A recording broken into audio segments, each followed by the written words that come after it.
అండి. బట్ కొంతమంది భార్యలకు ఏంటంటే భర్త ఎప్పుడో ఒకసారి మారతాడు కదా, సో ఎందుకు డివోర్స్ తీసుకోవడము అనేసి అలాగే అడ్జస్ట్ అవుతూ ఉంటారండి. బట్ ఏంటంటే హస్బెండ్ ఎంత అడ్జస్ట్ అవుతున్నా కూడా వాళ్ళ ఇంట్లో వాళ్ళు కావచ్చు, తను కావచ్చు, రోజు డ్రింక్ చేసి కొట్టడము లేదంటే తిట్టడము, చాలా క్రూయల్టీగా ప్రవర్తించడము. సో అలాంటి టైంలో వేరే ఆప్షన్ లేక ఆమె ఏం చేస్తుందంటే 498 కేసు పెట్టడము, మళ్ళీ మెయింటెనెన్స్ కేసుకోవడం, డివోర్స్ తీసుకోవడం. బట్ ఏంటంటే ఆమెకు అక్కడ డివోర్స్ తీసుకోవడం ఇష్టం ఉండదు.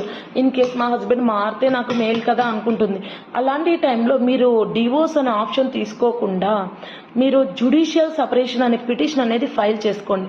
మనకి సెక్షన్ 10 హిందూ మ్యారేజ్ యాక్ట్ 1955 ఏం చెప్తుందంటే జ్యుడిషియల్ సపరేషన్ అనేది ఏంటంటే మీరు చట్టబద్ధంగా విభజన అంటే చట్టము ఏంటంటే మీరు వైవాహిక జీవితం నుంచి సపరేట్గా బతకడం అంటే మీరేంటి, మీకు అన్ని హక్కులు ఉంటాయి, అన్ని రైట్స్ ఉంటాయి, మీకు డివోర్స్ రావు, మళ్ళీ మీరు సెకండ్ మ్యారేజ్ చేసుకోవడానికి ఆప్షన్ ఉండదు.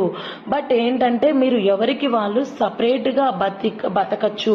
అండ్ ఇంకోటి ఏంటంటే భర్త నుంచి పిల్లలకి మెయింటెనెన్స్ వస్తుంది అండ్ మీకు మెయింటెనెన్స్ వస్తుంది. ఒకవేళ భార్యలు కూడా జాబ్ హోల్డర్స్ అయితే ఇద్దరు కలిసి పిల్లల బాధ్యతని మీ ఇద్దరు ఈక్వల్గా షేర్ చేసుకొని ఇద్దరు ఈక్వల్గా పిల్లల్ని చూసుకోవచ్చు. ఇది ఏంటంటే ఒక్కొక్కసారి మనుషులు మనకి ఈ చట్టం యొక్క ముఖ్య ఉద్దేశం ఏంటంటే ఈ భార్య కావచ్చు, భర్త కావచ్చు, ఈ క్రూయల్ మైండ్ సెట్ ని మార్చుకోవడానికి కొంత టైం. ఒక్కొక్కసారి ఏం జరుగుతుందంటే మానవ జీవితంలో ఒక్కొక్కసారి మనిషి దగ్గర ఉన్నప్పుడు కంటే మనిషి దూరమైనప్పుడే వాళ్ళ వాల్యూ అనేది అర్థమవుతుంది.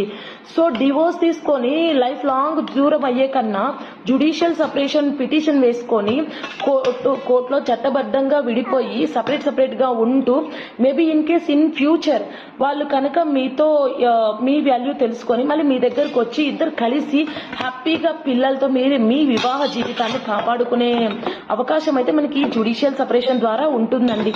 సో అందుకోసమే చెప్తున్నాను, మీరు వెంటనే డివోర్స్కి వెళ్ళొద్దు. మీరు ఈ డివోర్స్ కోసం కోర్టు చుట్టూ సంవత్సరాలు తిరిగే కన్నా ఈ 498 కేసులు ఇవన్నీ వద్దండి. మీరు నిజంగా క్రుయాలిటీకి అంటే హెరాస్మెంట్కి లేదంటే ఇల్లీగల్ రిలేషన్షిప్ ఇలా ఏమైనా మెయింటైన్ చేస్తూ ఉంటే మీరు డివోర్స్ ఇవ్వద్దు అనుకుంటే ఈ జ్యుడిషియల్ సపరేషన్ అనే ఆప్షన్ని తీసుకొని మీరు దూరంగా ఉంటూ అన్ని హక్కులు అన్ని రైట్స్ పొందుతూ మీరు ఇన్ కేస్ మేబీ తను ఫ్యూచర్లో మారి మీ దగ్గరకు వస్తే ఇద్దరు హ్యాపీగా మీ వివాహ బంధాన్ని కాపాడుకోవచ్చు. అండ్